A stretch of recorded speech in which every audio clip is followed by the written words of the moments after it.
1893 میں یہ سائن ہوئی تھی اور اس کی ڈیمارکیشن 1893 سے لے کے 1895 تک ہوئی، اور اس ڈیمارکیشن میں جب اوپر نارتھ میں پہنچے تو واغ خان کاریڈور کو بنایا گیا تاکہ وہ بفر ایک درمیان میں برٹش انڈیا اور رشین امپائر کے درمیان ہو،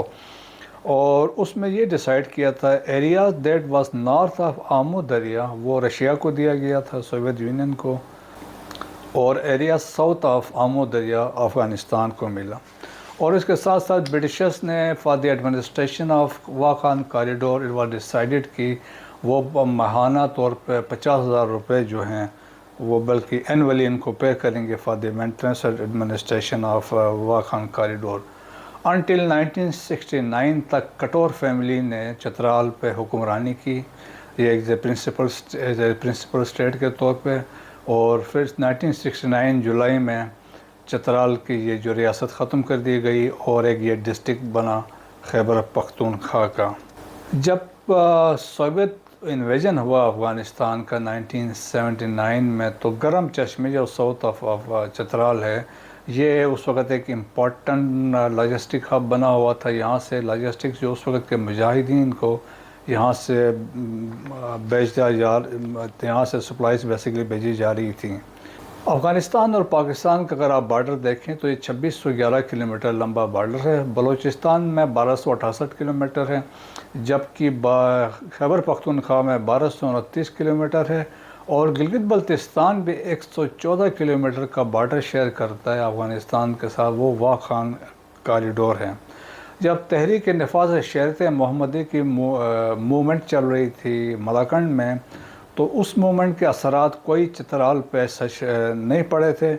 بعد میں جب یہاں پہ دہشت گردانہ کاروائیاں سٹارٹ ہوئی اور مولا فضل اللہ کے انڈر، پھر یہاں پہ جب آرمی آپریشن ہوا تو بہت سارے دہشت گرد مارے گئے، کچھ لوگ یہاں سے اسکیپ کر کے دے فلڈ ٹو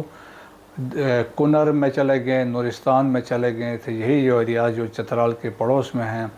اور مولا فضل اللہ بھی ان کے ساتھ وہاں پہ چلا گیا تھا۔ اب حال ہی میں جو اٹیک ہوئے ہیں 6 سپتمبر کو، جس میں 2 الگ جگہوں پہ حملہ ہوا، اور یہ دونوں چترال اسکواڈس کی پوسٹیں تھیں، ایک بمبوریت ویلی ہے جو بیسیکلی کلاش کی ویلی تھی، یہاں پہ ایک پوسٹ پہ حملہ ہوا، اور دوسری جنجریت تھی، یہ بھی ایک پوسٹ تھی، وہاں پہ حملہ ہوا تھا۔ لیکن تاہم ان حملوں سے پہلے گورنمنٹ آف پاکستان نے افغان آفیشلز کو باور کرایا تھا کہ Afghan T T P militants کی کارروائی ان علاقوں میں ان کی حرکت اور کنسنٹریشن دیکھی گئی تھی، سو ان کو ویل ان ٹائم بتا دیے گئے تھے۔ Despite the fact Afghan authorities میں انہوں نے اس پہ کوئی ایکشن نہیں لیا، یہ حملہ ہوا، تاہم اس حملے میں 12 دہشت گرد مارے گئے تھے، 50 زخمی ہوئے تھے، اور 4 چترال اسکواڈ کے جوان شہید ہوئے تھے۔ پھر اسی طرح 10 سپتمبر کو سیکیورٹی فورسز نے ایک اور آپریشن میں 7 دہشت گردوں کو یہاں مار گرایا تھا۔ دیکھا جائے تو ہسٹوریکلی یہ کوئی پہلی دفعہ چترال کے اس علاقے میں، اس سے پہلے بھی یہ واقعات ہوتے رہے ہیں، اور خاص طور پہ لوور چترال کے جو علاقہ ہے ارندو ہے، یہاں پہ ہمیشہ یہ ایک قسم کا جو علاقہ تھا حملوں کے زد میں رہا ہے۔ جب سوویت یونین والے آکوپائی کیا تھا افغانستان کو تو اس وقت ارندو کو ایریل بمبنگ بھی ہوتی رہی ہے، اور اٹلی شیلنگ بھی یہاں ارندو پہ ہوتی رہی ہے، اور اس کے بعد ہے 27 اگست 2011 کو اسی علاقے میں کراس بارڈر ایک اٹیک کیا ٹی ٹی پی نے جب فضل اللہ کے انڈر، اور اس حملے میں بھی 32 کے قریب چترال اسکواڈس کے جوان اس میں شہید ہوئے تھے۔ اب حال ہی، اور پھر ایک اور امپورٹنٹ چیز ہے کہ کنر اور یہ ارندو کے درمیان ایک پل ہے، یہ پل چترال کو لنک کرتا ہے ود افغانستان اور نورستان اور کنر صوبوں کو۔ جب لواری ٹنل نہیں بنی تھی تو چترال کے لوگ اس پل کے ذریعے ٹریول کرتے تھے ٹو جلال آباد، اور وہاں سے پھر وہ پشاور میں داخل ہوتے تھے، سو وہ ایک لنک اس وقت تھا۔ اب حال ہی میں جو ریسرجنس ہوئی ہے بین ٹی ٹی پی کی، خاص طور پہ خیبر پختونخوا میں اور کچھ جو بلوچستان میں ہوئی ہے، تو اس پہ لوگوں کے میں کافی ریزنٹمنٹ ہے، اور ہم نے دیکھا کہ